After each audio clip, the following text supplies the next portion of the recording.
Kitap severlerin kanalı Kitaplık Rafı'na hepiniz hoş geldiniz. Bugün dünya edebiyatının en sarsıcı, en güçlü eserlerinden birini mercek altına alacağız. Ama başlamadan önce kanalıma abone olup bir de beğeni bırakırsanız çok sevinirim. Evet, bugünkü konumuz John Steinbeck'in Amerikan ruhuna adeta bir ayna tutan o devasa romanı Gazap Üzümleri. Gelin bu eserin o güçlü özüne, o unutulmaz yolculuğa birlikte bir dalalım. Şimdi hikaye aslında insanlarla başlamıyor. Hayır, toprağın kendisinin ölümüyle başlıyor. Düşünsenize, amansız bir kuraklık Oklahoma'nın canını yavaş yavaş, adeta boğarak alıyor. İşte bu çevresel felakete bir de mekanik bir felaket ekleniyor.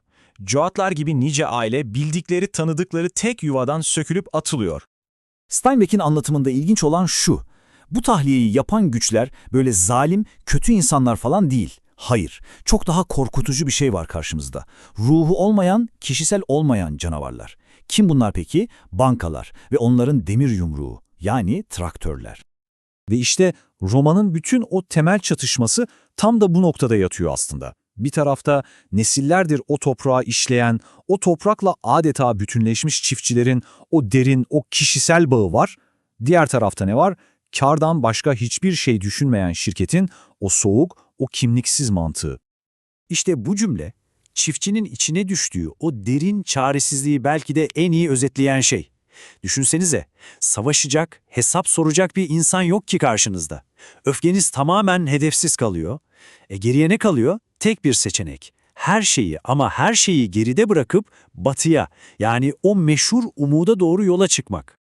Peki şimdi yolculuğun ikinci aşamasına geçiyoruz. Efsanevi 66 numaralı yol. Bu yol binlerce insan için adeta bir kaçışın ana damarı haline geliyor. Steinbeck bu kasabaları sayarken hani bir harita üzerinde basit noktalar gibi göstermiyor bize. Hayır, bunlar adeta bir zorluklar zincirinin halkaları gibi sıralanıyor. Duyduğunuz her bir isim bitmek bilmeyen bir hareketin ve köklerinden koparılmanın acı dolu bir durağını simgeliyor.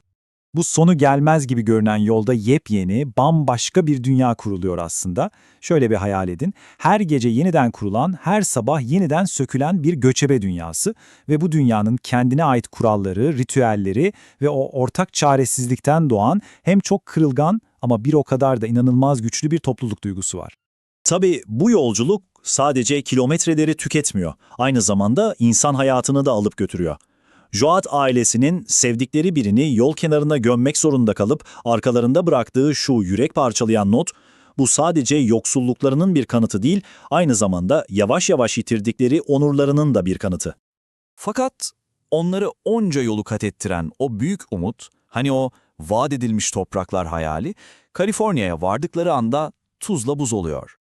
Hayalini kurdukları fırsatların yerinde yeller esiyor. Karşılarına çıkan tek şey buz gibi bir nefret. Artık onlar çiftçi, komşu ya da bir ailenin parçası falan değiller. Hayır, onları bütün kimliklerinden soyutlayan, insanlık dışı tek bir kelimeyle damgalanıyorlar. Oki. Peki Kaliforniya'daki büyük toprak sahipleri ne yapıyor? Bu insan selini bir fırsat olarak görüyorlar ve bu çaresizliği sonuna kadar sömürüyorlar. Nasıl mı? İhtiyaç duyduklarının kat be kat fazlası işçi çağırarak bilerek bir işçi fazlası yaratıyorlar. Amaçları çok basit. Ücretleri açlık sınırının bile altına çekebilmek.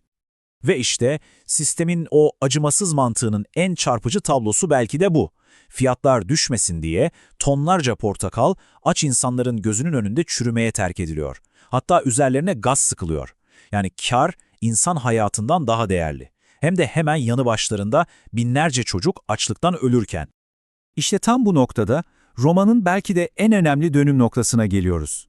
Bütün bu çekilen acı, bu baskı, bu aşağılanma, insanların ruhunda yavaş yavaş başka bir şeye dönüşüyor, başka bir şeye mayalanıyor. Artık bireysel bir çaresizlik değil, güçlü kolektif bir öfke bu. Çünkü bu sadece Joatların hikayesi değil, sakın yanlış anlaşılmasın. Yüz binlerce insan tam olarak aynı kaderi paylaşıyordu. Bu devasa göç dalgası, ortak bir acıyı, ortak bir şikayeti paylaşan, toprağından edilmiş, mülksüzleştirilmiş yepyeni ve devasa bir sınıf yaratıyordu. Zaten romanın o meşhur metaforu da tam olarak bu. Adaletsizliğin tohumları çekilen acılarla sulanıyor ve sonunda bir gazap hasadına, yani gazap üzümlerine dönüşüyor. İşin ironik tarafı ne biliyor musunuz? Maruz kaldıkları bu ortak düşmanlık onları birleştiriyor. Artık sadece kendi hayatta kalma mücadelesini veren bireysel aileler, yani o ben duygusu yok. Onun yerine ortak bir kaderde birleşmiş kolektif bir kimlik, yani biz doğuyor. Romanın vicdanı diyebileceğimiz eski vaiz Casey bu dönüşümü belki de en iyi anlatan karakter.